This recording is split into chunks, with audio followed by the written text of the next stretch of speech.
Now I want to take a couple pages and talk about curvature. The curvature of a trajectory measures how fast the arc is bending. And we want to quantify this with a number. So we want to think about how the unit tangent vector changes as a curve bends. So if you imagine a section of curve, which I have here, we have an arc through it, right? So there's our arc, S, which is our arc, right? So if we start over here at the beginning of that arc, we have a tangent vector, T1. And as we get to the end of our arc, we have another tangent vector, T2. So we want to think about how they change and how different those two tangent vectors are. Versus, let's look at this curve over here and say that's my arc. So there's my arc right there. So if I start off here with this tangent vector versus over here, this tangent vector. So what does this mean? Well, over on the left, there we go. So over here, we have a small curvature. A small curvature will mean, or a small bend to it, if you like, bend to curvature. It means a rate of change of t of small, means the rate of change of t is small. Right? There's not a lot of difference between this tangent vector and this tangent vector, as opposed to these two, which are pointing in completely different directions, which means large curvature or bend will have means the rate of change of t is large.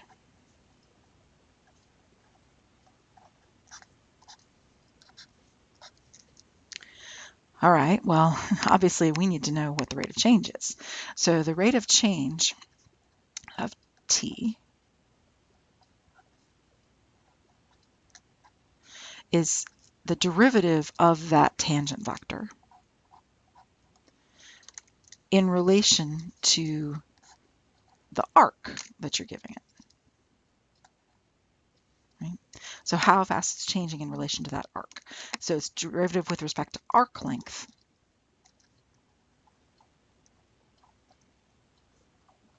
So it's the derivative of your tangent vector with respect to arc length, which is what S is. And that leads to the following formula for curvature, which is that kappa, I know it looks like a K, but it's actually kappa, K-A-P-P-A, it's a Greek letter, is equal to the magnitude of that rate of change of your tangent vector with respect to your arc length. In other words, it's the derivative of your tangent vector with respect to time over the derivative of your position vector with respect to time, and taking the magnitudes of those two derivatives and then dividing. Or in other words, it's your direction vector v crossed bar with a and then divided by v cubed. So all of these formulas will work, and we'll see them all in use. One other little note, there is something called the radius of curvature. So if you think about a curve, the radius of the curvature is basically, you imagine fitting the largest possible circle that you could in that would be tangent. And then that circle would have a radius, and that's called the radius of your curvature. And the radius of that curvature is 1 over kappa. And just a little note, that's kappa, Greek letter, right? So if you take 1 over kappa, then you have your radius of curvature. Right?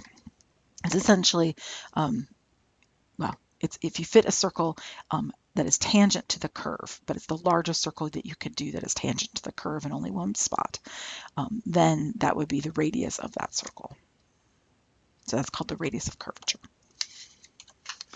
All right, so let's do a problem, shall we, with all of this stuff. We're going to find an expression for the curvature of r of t equals 2 cosine t plus 2 sine t. There it is. So we're going to find an expression for the curvature of this. Sorry, there it is. All right, well, let's see. The curvature will be kappa, so I need to find kappa. Let me rewrite the formula one more time. Kappa is dt over dr, my position vector, over dt. In other words, it's t prime, where t is my tangent vector, over r prime, where r is my position vector. Okay, so let's find some vectors, shall we? So I'm going to need r prime, and I'm going to need t prime, because t prime is built from r prime anyway. So let's start with r prime. R prime, which is the derivative of r, is equal to negative 2 sine t and 2 cosine t. Wonderful. Okay, now t, I'm going to need to find the tangent vector t. Oh, sorry, before I can find the derivative of it. So I'm going to have to find the tangent vector, and then I'll find the derivative. So the tangent vector would be r prime divided by the magnitude of r prime, which is negative 2 sine t, 2 cosine t, divided by the square root of 2 sine t, well, negative 2 sine t, but we're going to square it so it won't matter, and then 2 cosine t squared. Well, this is, let's see, negative 2 sine t, 2 cosine t over the square root of 4 sine squared t plus 4 cosine squared t, which we all know is 4 because that's a Pythagorean identity. So that's the square root of 4, which is 2. I'm just going to write it as 2. So let me make a little note right here. This is the square root of 4 by Pythagorean identity. Right there. All right, and the square root of 4 is 2, so that's where that comes from. Here, put it like there so you can see it. Okay, and then the numerator, of course, is negative 2 sine t, 2 cosine t, which means that my tangent vector would be, because the 2 goes into both of these, so it'd be negative sine t cosine t. There's that. Okay, so now I need the derivative of that in order to be able to find my kappa. So I'm going to need the derivative of t. So I need t prime. T prime of t is the derivative of this. So that would be negative cosine of t, because the derivative of sine is cosine, and the derivative of cosine is negative sine. That. Great, now I have all my pieces. I have my r prime, and I have my t prime. So kappa is the magnitude of these two over each other. So I'm going to take the magnitude of my negative cosine t, negative sine t. So the magnitude of t prime. I'm going to divide it by the magnitude of my r prime.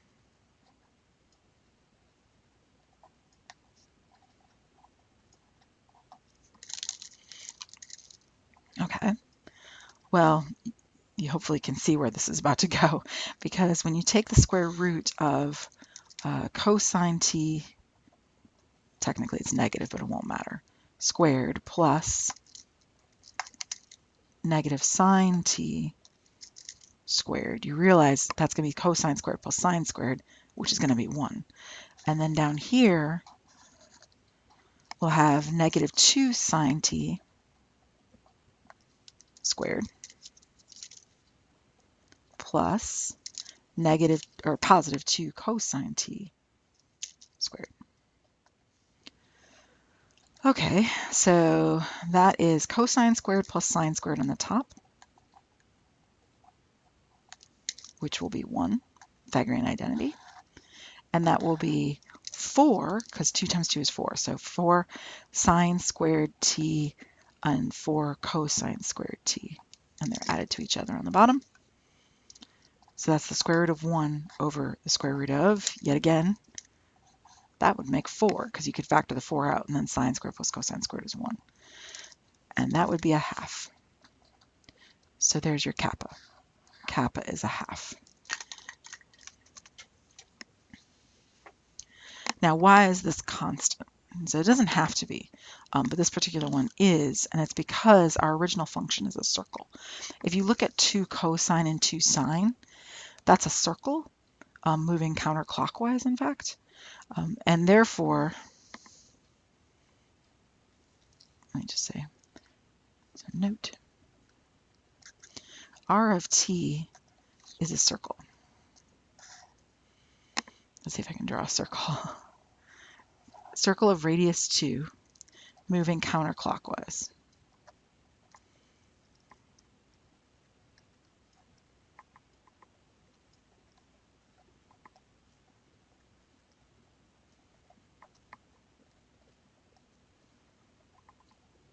Right?